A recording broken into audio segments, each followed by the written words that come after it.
Когда люди впервые увидели загадочные круги на полях, так называемые круги на полях, они были поражены. Все начали исследовать, ведь они не могли появиться сами по себе. Так кто же их создал?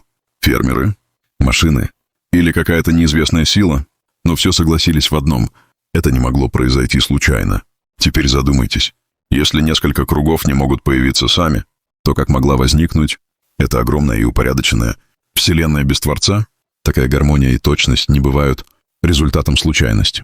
Полное знание о Творце содержится только в одной книге, последнем и неизменном откровении, священном Коране. Прошло 1400 лет, но в нем не изменилось ни одного слова. Он до сих пор выдерживает все научные, логические и природные испытания. Другие книги содержат тысячи ошибок, но Коран остается чистым и безупречным. Это единственная книга, которая действительно открывает нам Творца Аллаха.